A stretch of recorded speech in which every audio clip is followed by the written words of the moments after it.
Buenas tardes a todas, mujeres de oración, mujeres fieles, mujeres que les gusta estudiar de la palabra y también alabar al Señor. Estoy contenta de poder estar aquí con ustedes un día más, ya siendo el último episodio que vamos a hablar acerca de la música, de las cosas, de las pocas cosas que he podido ir aprendiendo y ya dar un cierre a como todo este ciclo, este viaje, ¿cierto? Panorámico muy general acerca de lo que son o de cómo las escrituras hablan acerca de la música. Esta última parte va a versar acerca de cómo fue la música en el Nuevo Testamento. En la primera parte, la primera vez que conversamos acerca de este tema, hablamos si acaso a Dios le importaba o no la música, si acaso a Él le importaba o no la forma en que adorábamos o cómo. Y también hablamos de las situaciones en las cuales se utilizaba la música, por ejemplo, para profetizar, para enseñar, también muchas veces para corregir, ¿cierto? Como un canto que Dios le enseñó a Moisés para que le enseñe a los hijos de Israel. Entonces así vemos los múltiples usos que la música se hacía para alabar a Dios y también observamos que la música se utilizaba en otros contextos más seculares, ¿cierto? Para celebrar, para dar una bienvenida, para llorar a un ser querido, ¿cierto? Como lo que hizo David cuando hizo sus endechas, canciones de amor también, y vimos que la música, como en nuestra sociedad actual, forma parte importante de todos los aspectos de nuestras vidas, que nos acompañan casi que desde que despertamos hasta que nos vamos a dormir. Entonces, eso fue lo que revisamos nuestra primera oportunidad. En una segunda, que fue la semana anterior, hablamos acerca de cómo había sido la música en el templo o en la época del tabernáculo, sobre todo con el rey David. Hablamos acerca de este hecho, ¿cierto?, desencadenante que hizo que David no solamente reestructurara la forma en que se serviría después en el templo, sino que también se preocupó de regular qué era lo que iba a ocurrir con los músicos en específico. Y ahí es cuando hablamos de las ordenanzas, los decretos de David respecto a los cantores, ¿cierto? A Asaf, a Amán y Jedutún, que fueron quienes después lideraron y luego instruyeron a sus hijos y a las generaciones posteriores para que incluso después de la destrucción del templo, ellos siguieran al servicio de Dios en lo que respectaba a la música. Entonces, esa es la parte de la Biblia y la Escritura respecto a la cual tenemos mucha información. Tenemos información no solamente de la forma que se estructuró todo, no tenemos información acerca de quiénes eran los directores y la información acerca de qué instrumentos tocaban cada uno. Tenemos información acerca de quiénes fueron los que intervinieron para ordenarlo. Tenemos información acerca de qué era lo que se cantaba, información acerca de qué fue lo que pasó después con toda esa información que se generó en esa época. Ese era el periodo en el que más información teníamos, y ahora vamos a pasar a revisar el periodo del que menos información tenemos. En el Nuevo Testamento no hay muchas referencias respecto a la música, las referencias son muy pocas, pero a mi entender y a mi parecer, creo que son fundamentales para las personas que venimos incluyéndonos después, ¿cierto?, a esta historia. A personas que inicialmente no éramos parte del pueblo de Israel, sino que, como dice la Escritura, fuimos injertados. Entonces, el Nuevo Testamento en ese sentido nos da luces acerca de cómo actualmente, sin templo, quizás sin una tradición judía detrás, podemos acercarnos a la alabanza a Dios. Y en ese sentido, hubo una persona en específico que se preocupó de darnos algunas instrucciones para, a partir de ellas, nosotras poder tomar algunas decisiones. Entonces, empezando así, vamos a empezar con una primera escritura y me gustaría que piensen o imaginen quién podría estar hablando. Lógicamente por la escritura y por la imagen uno puede deducir quién es el que está haciendo este canto, pero también esta persona evoca a alguien más. Uno puede pensar en una persona diferente cuando lee este canto. Después podemos conversar si acaso les pasó lo mismo al leer. En Lucas capítulo 1, en los versículos 46 al 55, este canto dice: Engrandece mi alma al Señor, y mi espíritu se regocija en Dios mi Salvador, porque ha mirado la bajeza de su sierva, pues he aquí, desde ahora me dirán bienaventurada todas las generaciones, porque me ha hecho grandes cosas el poderoso. Santo es su nombre, y su misericordia es de generación en generación a los que le temen. Hizo proezas con su brazo, esparció a los soberbios en el pensamiento de sus corazones, quitó de los tronos a los poderosos y exaltó a los humildes. A los hambrientos colmó de bienes y a los ricos envió vacíos. Socorrió a Israel su siervo, acordándose de la misericordia de la cual habló a nuestros padres para con Abraham y su descendencia para siempre. Estas palabras muy bonitas fueron dichas por María, la madre de Yeshua. Este canto o oración o palabra las encontramos, como ya dijimos, en el capítulo 1 de Lucas, en los versículos 46 al 55. Esto ocurrió luego del episodio que se conoce como la Anunciación, ¿cierto? Que le dicen que ella va a dar a luz al Mesías. Y después de haber ido a ver a Elizabeth, que en ese momento ya había concebido y estaba embarazada de Juan el Bautista. Estas palabras no están muy bien establecidas en la escritura si eran efectivamente una canción, un poema, una oración, pero tradicionalmente los estudiosos de la época ya más, por así decir, del cristianismo primitivo, han dicho de que esto se trataba de un cántico y muchos también han dicho que esto es más bien un salmo. Nosotros generalmente pensamos en los salmos como que solo David escribía salmos, pero la verdad es que no. Muchas otras personas, hay muchos otros cantos que pueden ser catalogados como salmo o simplemente una canción normal puede ser un salmo de hecho. Entonces lo que se dice es que este es un salmo que se parece mucho al de David, a los de David. Entonces no sé si al momento de estar leyendo o escuchando estas palabras, uno podría pensar que fácilmente fue el rey David quien escribió esto. Pero no, fue María, fue otra persona muchos años después. Entonces eso también da a entender de la influencia que tuvo el estilo que impuso David y las demás personas que ayudaban y ministraban con él en la música o en las canciones. O sea, el estilo, a pesar de todos los años, a pesar de que no hubiera templo y después se reconstruyera el templo y hubiera otro templo, todo ese tiempo pasó y aún así el estilo se conservaba. Y eso quiere decir que esto también se enseñaba de generación en generación.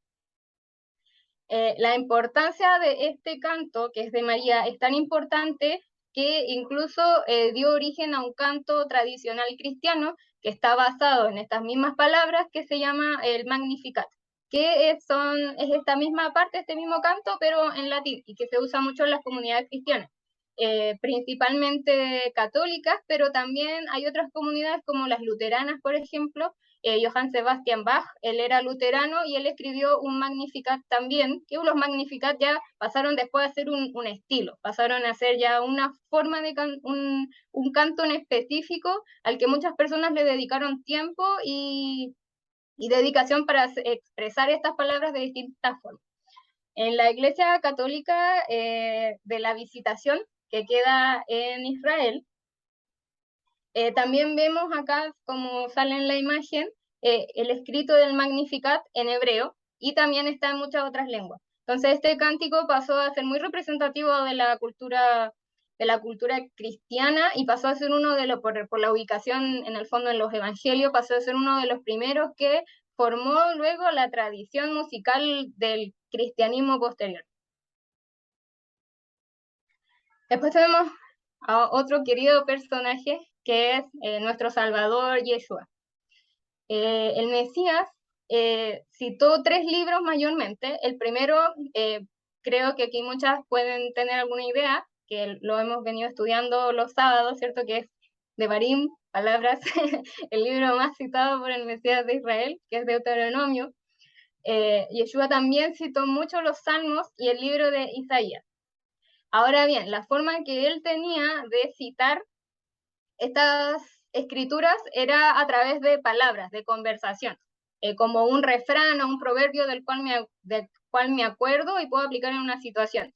En la escritura no se menciona en realidad que él las cantaba, él simplemente iba conversando y las hablaba. Entonces esto nos da a conocer que la enseñanza de los salmos y el aprendizaje de los salmos fue esencial para mantener y seguir inculcando lo que son las palabras de Dios. Y nos muestra también el legado del rey David, que junto a los demás profetas y cantores perduró más allá de la destrucción del primer templo.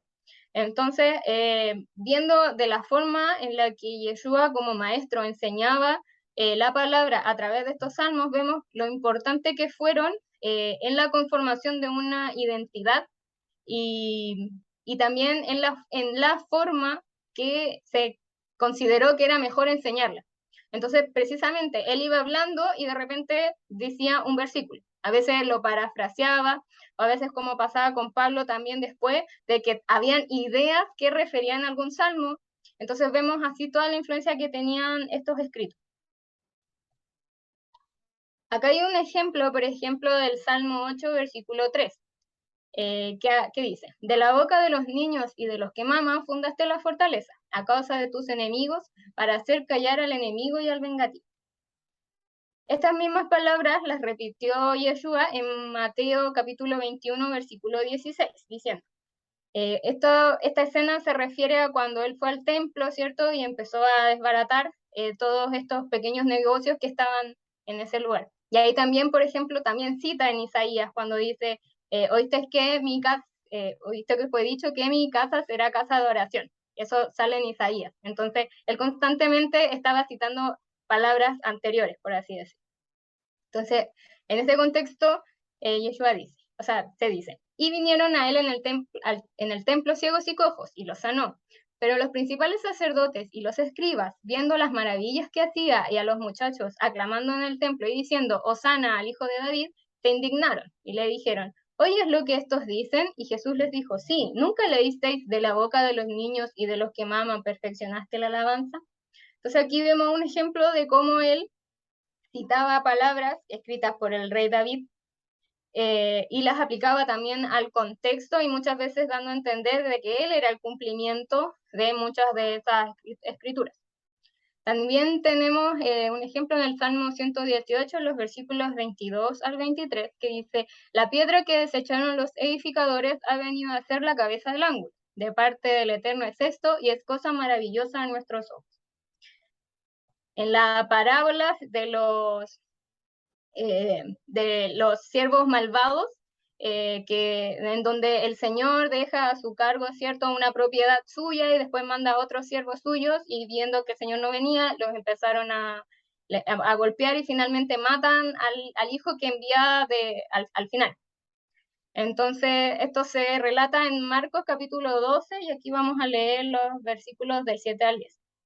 Mas aquellos labradores dijeron entre sí, este es el heredero, venid, matémosle y la heredad será nuestra.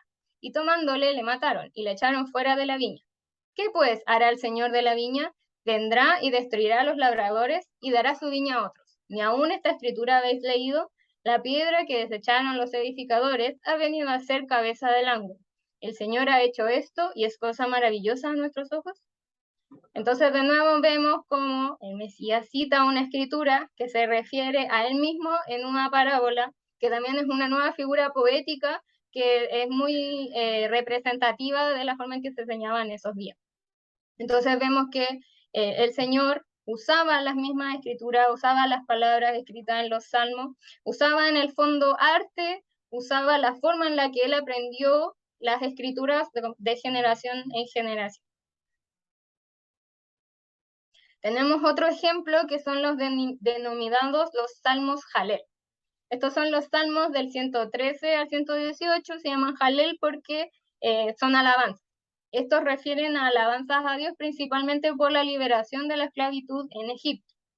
Y estos salmos son una parte importante del culto tradicional en Pesaj. Entonces, de hecho, actualmente, por ejemplo, todavía las comunidades judías recitan una parte de estos salmos en determinada parte del Seder de Pesaj, luego hacen otras actividades y luego retoman y recitan el resto de los salmos. Y se cree que fueron estos salmos los que entonaron Yeshua y sus discípulos cuando se instauró la cena del Señor. Esto lo leemos en Mateo capítulo 26, versículo 30 y también en Marcos capítulo 14, versículo 26. Y cuando hubieron cantado el himno, salieron al monte de los olivos. Entonces, acá dice himno, y la verdad es que en español himno a nosotros nos suena a otro tipo de música.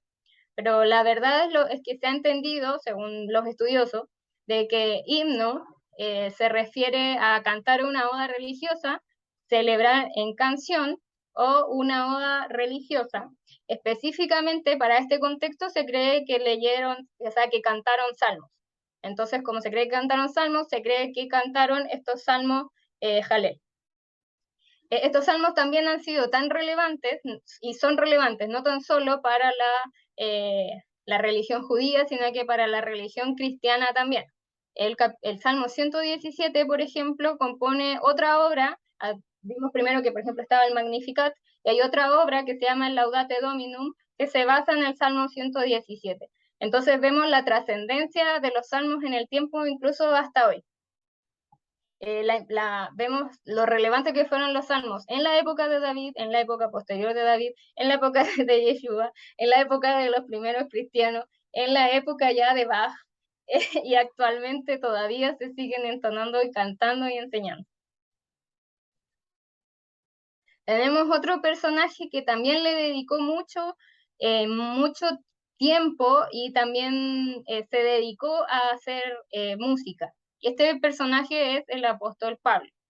Hay una narración de un hecho que es muy importante y que nos da a entender la forma en la que él concebía la alabanza y también que nos muestra los efectos que la alabanza puede tener en los demás.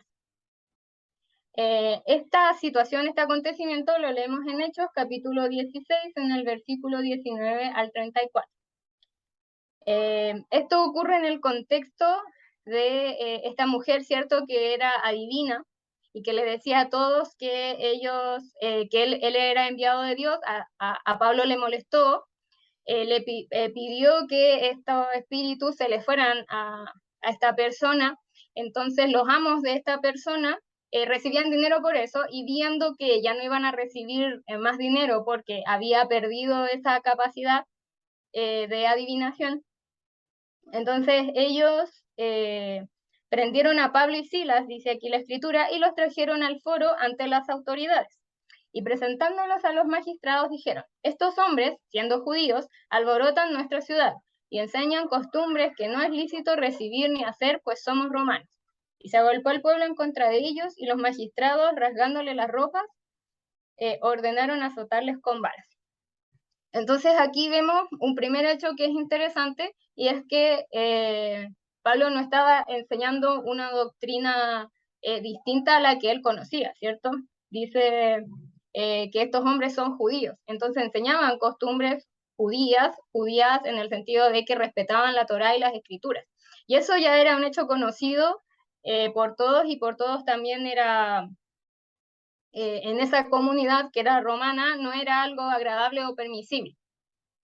Entonces ellos, por ese hecho, simplemente de su creencia, recibieron golpes y azotes y fueron enviados a la cárcel. Dice: después de haberles azotado mucho, los echaron en la cárcel, mandando al carcelero que los guardase con seguridad, el cual, recibido este mandato, los metió en el calabozo de más adentro y les aseguró los pies en el cepo. Pero a medianoche, orando Pablo y Silas, cantaban himnos a Dios, y los presos los oían. Entonces sobrevino de repente un gran terremoto, de tal manera que los cimientos de la cárcel se sacudían, y al instante se abrieron todas las puertas y las cadenas de todos se soltaron.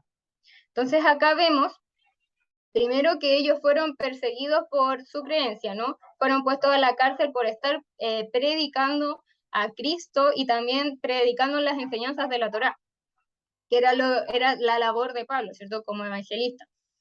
Y aún sabiendo esto, aún sabiendo por qué motivo los habían golpeado, maltratado y echado a la cárcel, aún así Pablo y Silas cantaron a viva voz en la cárcel, porque dice: y los presos los oían. Entonces ellos no estaban cantando así muy despacito, que nadie se entere, estoy en una esquina, ¿cierto?, pronunciando algunas palabras. No, ellos lo estaban haciendo de una forma más bien pública, a pesar de que estaban encerrados en una celda, pero los demás presos, ellos estaban, acá dice, de hecho, estaban en el calabozo de más adentro, y los demás presos lo oían igual, a pesar de que estaban lejos. Entonces, eso muestra una primera actitud de Pablo, que entendía que la música, las canciones, la alabanza eran una forma no solamente de alabar a Dios, de no solamente de agradecer, sino que también de predicar. Y esto lo vemos en los versículos siguientes. Despertando el carcelero, ¿cierto? Luego de este temblor que hubo, y viendo abiertas las puertas de la cárcel, sacó la espada y se iba a matar, pensando que los presos habían huido. Mas Pablo clamó a gran voz diciendo, no te hagas ningún mal, pues todos estamos aquí. Él entonces, pidiendo luz, se precipitó adentro y temblando se postró a los pies de Pablo y Silas, y sacándolos les dijo, señores, ¿qué debo hacer para ser salvo? Ellos dijeron, cree en el Señor Jesucristo y serás salvo tú y tu casa. Y le hablaron la palabra del Señor a él y a todos los que estaban en su casa. Y él, tomándolos en aquella misma hora de la noche, les lavó las heridas y enseguida se bautizó él con todos los suyos. Y llevándolos a su casa, les puso la mesa y se regocijó con toda su casa de haber creído a Dios.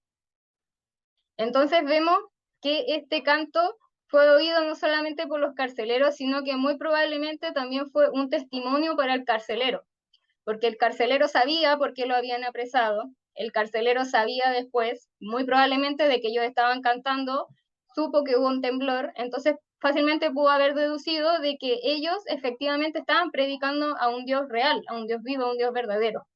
Entonces eso lo motivó a él también a conversarle, porque de hecho les dice, ¿qué debo hacer para ser salvo? Él va a preguntarles porque sabe que ellos tienen esa respuesta, que ellos lo pueden ayudar en ese sentido. Entonces acá vemos también que hay una función, como ya hemos visto en las charlas anteriores, de la música, que es educativa, que es de dar agradecimiento y que también es de dar a conocer a Dios a las naciones. Y eso era algo que, por ejemplo, los levitas tenían que hacer, que tenían que leer la escritura, recitarlas, enseñarlas, ¿cierto? Todas esas características que vimos la clase pasada.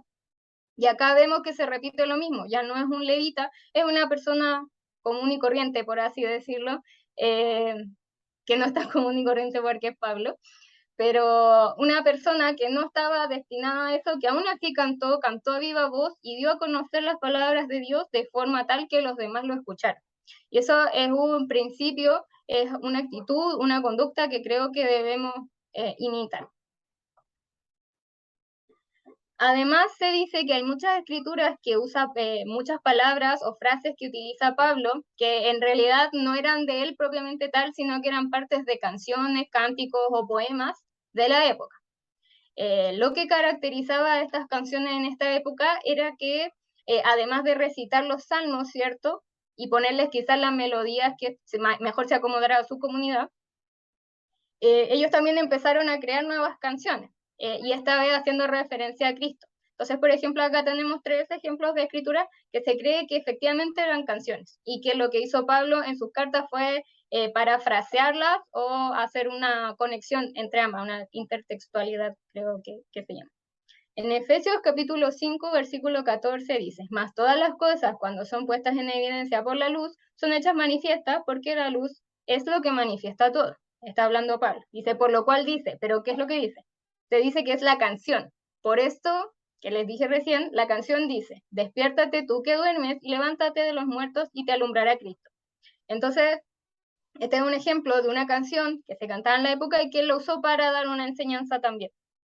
En Filipenses capítulo 2, los versículos del 5 al 6, se dice que también todo esto era una canción. Haya pues en vosotros este sentir que hubo también en Cristo Jesús, el cual, siendo en forma de Dios, no estimó el ser igual a Dios como cosa que aferrarse, sino que se despojó a sí mismo, tomando forma de siervo, hecho semejante a los hombres, y estando en la condición de hombre, se humilló a sí mismo, haciéndose obediente hasta la muerte y muerte de cruz. Por lo cual Dios también le exaltó hasta lo sumo y le dio un nombre que es sobre todo nombre, para que en el nombre de Jesús se doble toda rodilla de los que están en los cielos y en la tierra y debajo de la tierra, y toda lengua confiese que Jesucristo es el Señor, para gloria de Dios Padre. Entonces, ¿qué elementos nos podrían dar a entender de que esto, por ejemplo, era una canción? Al menos a mi juicio, un indicio es el lenguaje que se utiliza, que en realidad es un lenguaje muy poético. Por ejemplo, donde dice, haciéndose obediente hasta la muerte y muerte de cruz. Ese parece como un recurso más bien poético, ¿cierto? Porque fácilmente podría haber dicho, haciéndose obediente hasta la muerte de cruz. Pero dice, y muerte de cruz para dar un mayor énfasis a lo que él estaba diciendo. Entonces, y también por la forma en la que se narra, en la que se está escrito, que esto parece muy, muy poético. Y de hecho, si uno se pone a pensar, hay muchas palabras que usa Pablo que son muy metafóricas o muy poéticas o muy retóricas, y que nos permiten quizás entender de que efectivamente él sí estaba citando una poesía de la época o una canción. En 1 de Timoteo capítulo 3 versículo 16 tenemos otro ejemplo. Aquí se dice, e indiscutiblemente grande es el misterio de la piedad. Y aquí está el canto. Dios fue manifestado en carne, justificado en el Espíritu, visto de los ángeles, predicado a los gentiles, creído en el mundo, recibido arriba en gloria. Y lo que tienen en común todas estas escrituras es que no solamente se basan en el conocimiento de Dios, ¿verdad? En todo lo que es la profecía, sino que aquí habla ya del personaje de Jesús, de Yeshua. Algo que no ocurría antes porque antes no existía, Yeshua no había venido. Entonces siempre se hablaba de él, los salmos mesiánicos y toda la escritura mesiánica, nunca mencionaban al personaje en específico, ¿cierto? Siempre eran referencias y uno podía entender que era él. En cambio acá ya son escrituras explícitas porque ya lo vieron, ya lo conocieron y vieron todas las maravillas que hizo, tanto así que escribieron canciones para contarlo y utilizar la misma forma en que se ha hecho antes, dar a conocer a Dios, aprender sobre Dios, enseñar a Dios a través de estas nuevas canciones. También Pablo se dedica a dar algunos consejos. La verdad es que, como ya les decía, es muy poquita la información, son muy pocos, pero creo que son muy significativos. El primero se encuentra en Colosenses capítulo 3, versículo 16, que dice, la palabra de Cristo mora en abundancia en vosotros, enseñándoos y exhortándoos unos a otros en toda sabiduría, cantando con gracia en vuestros corazones al Señor, con salmos e himnos y cánticos espirituales.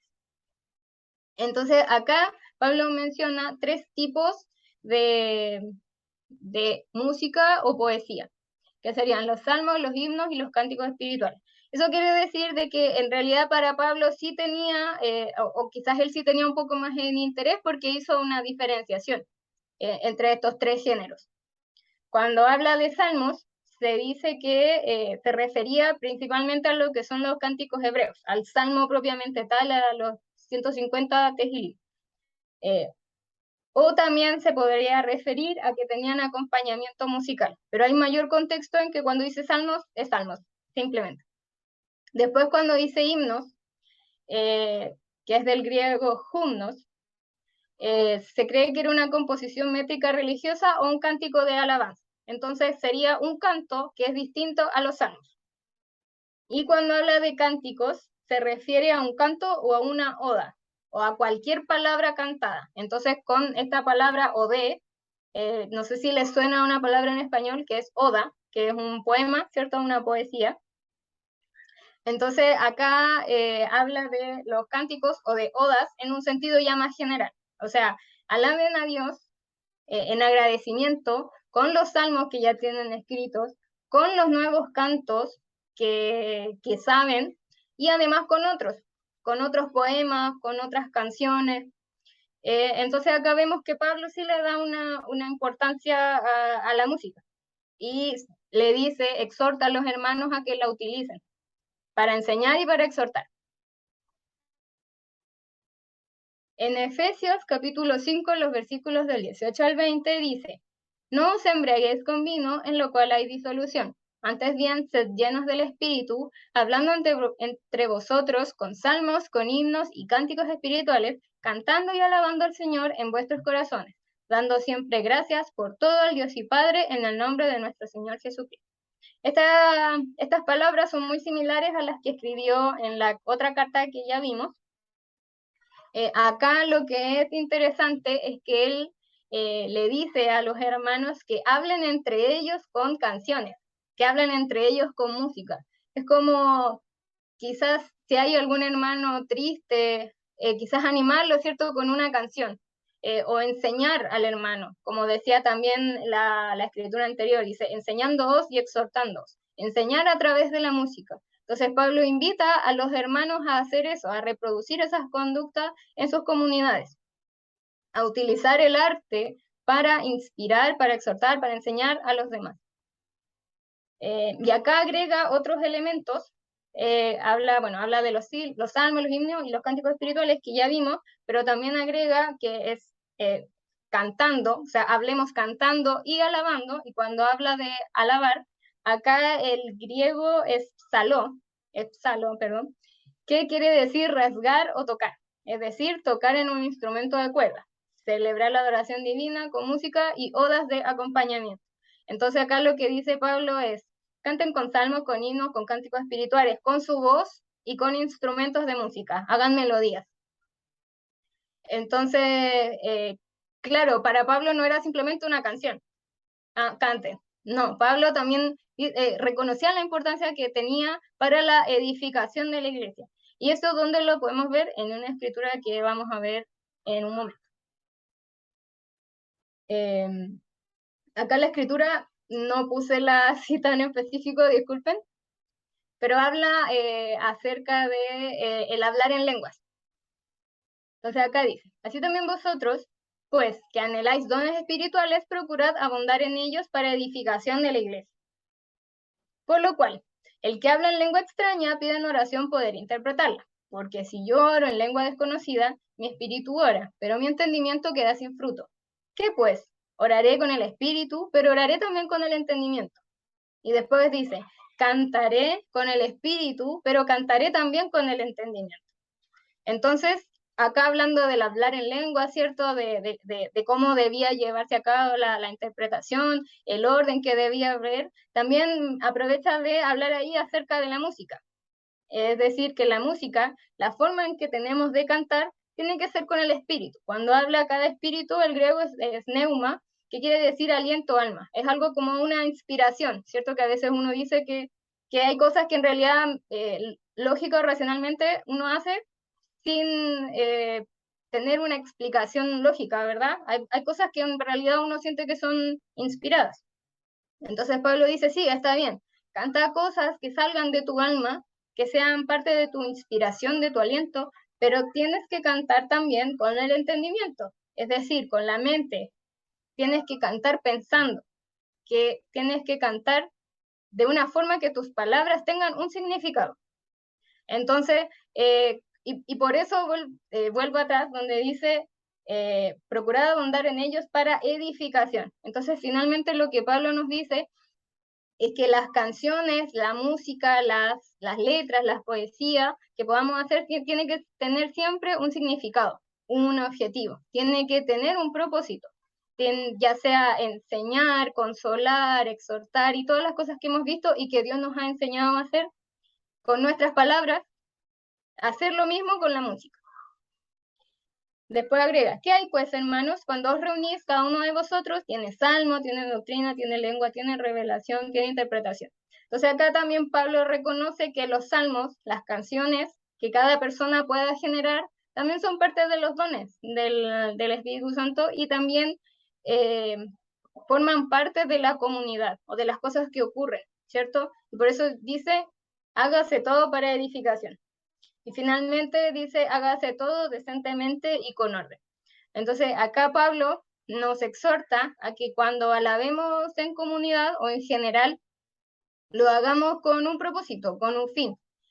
No simplemente porque, ay, me nació del corazón, porque como dice la escritura, engañoso es el corazón del hombre, ¿quién lo conocerá? Entonces Pablo dice, ok, sí, tienes que sentirlo, sí, tienes inspiración de Dios, sí, pero primero piensa lo que vas a hacer y después hazlo. Santiago también dedica algunas palabras al tema de la música. En el capítulo 5, en los versículos del 10 al 14, dice aquí, hablando acerca de la paciencia de los santos. Hermanos míos, tomad como ejemplo de aflicción y de paciencia a los profetas que hablaron en nombre del Señor. He aquí, tenemos por bienaventurados a los que sufren. Habéis oído de la paciencia de Job y habéis visto el fin del Señor, que el Señor es muy misericordioso y compasivo. Versículo 13. ¿Está alguno entre vosotros afligido? Haga oración. ¿Está alguno alegre? Cante alabanzas. ¿Está alguno enfermo entre vosotros? Llamen a los ancianos de la iglesia y oren por él, ungiéndole con aceite en el nombre del Señor. Acá lo que nos invita Santiago, lo que nos enseña, es que la música va a formar parte de nuestros estados de ánimo.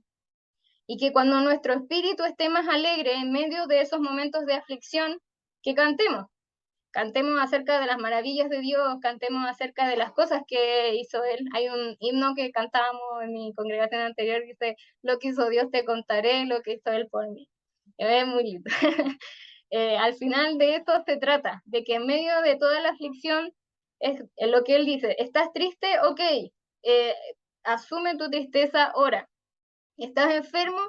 Ok, llama a las personas para que oren por Él y te unjan. Pero estás alegre, en este momento de dificultad sale algo que alegra tu corazón, entonces agradece a Dios, alábalo, cántale. Entonces acá también hay algo muy bonito que nos enseña Santiago, y es que las emociones, las situaciones de la vida van a existir siempre, situaciones buenas y situaciones malas. Pero en ambas situaciones hay formas de acercarnos a Dios, a través de la oración o a través de la alabanza. Incluso si a veces estamos tristes, generalmente cuando uno está triste, tiende a escuchar canciones que son más tristes, ¿no? Y a veces eso nos baja el ánimo.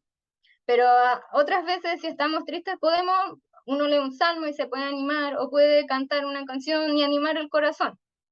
Entonces es una herramienta. Se reconoce a la música como una herramienta para el alma, para nuestro sentir, para canalizar nuestras emociones. Entonces, ya habiendo terminado de este panorama respecto a la música en el Nuevo Testamento, como les decía, es muy poco lo que tenemos de información, pero sí la información es bastante contundente, creo, a mi parecer. Es decir, los salmos siguen estando vigentes.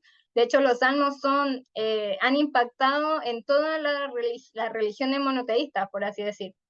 El cristianismo, la música cristiana toma muchos salmos, han compuesto mucha música, hay música muy hermosa en base a los salmos. Para las comunidades judías también es muy importante los salmos, para nosotros tienen que ser muy, muy importantes los salmos. Y también nos muestra el Nuevo Testamento de que también tenemos la posibilidad de crear nueva música, también tenemos la posibilidad de crear versos, de crear poemas, de cantar, de que eso se mantiene vigente, que es algo que, como vimos en la primera charla, Dios creó, algo que Dios puso en el corazón de las personas, y es algo que continuamente va a estar acompañándonos. Y es algo que tenemos que canalizar de una forma correcta, de una forma apropiada, como nos dice Pablo y como nos dice Santiago también. Entonces, para cerrar, después de todo este recorrido y teniendo tanta información y tantos datos y cosas que quizás puede ser abrumador en cierto punto, nos podemos hacer la siguiente pregunta. ¿Cómo puedo saber si lo que escucho o lo que canto es algo apropiado? Hay una escritura que es de Pablo, que yo creo que nos sirve como una especie de comodín en cualquier caso en que no sepamos muy bien qué hacer, que no sepamos discernir si acaso está bien o mal, si está correcto o no, si estoy en el límite. Entonces esta escritura está en Filipenses capítulo 4, versículo 8. Por los demás, hermanos, todo lo que es verdadero, todo lo honesto, todo lo justo, todo lo puro, todo lo amable, todo lo que es de buen nombre, si hay virtud alguna, si algo digno de alabanza, en esto pensad. Acá hay una palabra que creo que es clave, que nos sirve quizá en nuestros tiempos en donde existen muchos estilos de música, o muchas letras, o que incluso puede ser confuso muchas veces saber si lo que estoy escuchando está bien o no. Aquí dice todo lo que es de buen nombre. Siempre hay cosas que son de mejor nombre que otras. Hay estilos musicales que tienen un mejor nombre que las demás, que tienen una reputación diferente. Entonces eso puede ser un buen criterio que nos ayuda a discernir si lo que estamos escuchando es apropiado o no. Hay géneros que en realidad no hace falta ser una persona no religiosa para saber de que en el fondo esa música no anda muy bien. Hay géneros que las personas comunes y corrientes sin conocimiento de Dios, incluso ateas, saben, reconocen que no son apropiadas. Entonces, esta escritura nos puede ayudar mucho a discernir si acaso lo que estoy escuchando está bien o no, o también si hay virtud alguna, o si es algo digno de alabanza, si es algo bonito, si es algo que me edifica, como también dijo Pablo. si es algo que me va a entregar algo, si es algo que tiene un propósito, si es algo de lo cual voy a aprender, entonces en eso debo poner no solo mi corazón, sino que también mis oídos. Eso ha sido lo que traje el día de hoy. Espero que haya sido útil. Fue cortito, pero creo que al menos pude rescatar las escrituras que son más significativas para este momento y que nos dicen que sigamos alabando al Señor, que cada día nos esforcemos por edificarnos a nosotros, pero también edificar a los demás, al cuerpo de Cristo, al cuerpo del Mesías. Eso. Muchas gracias.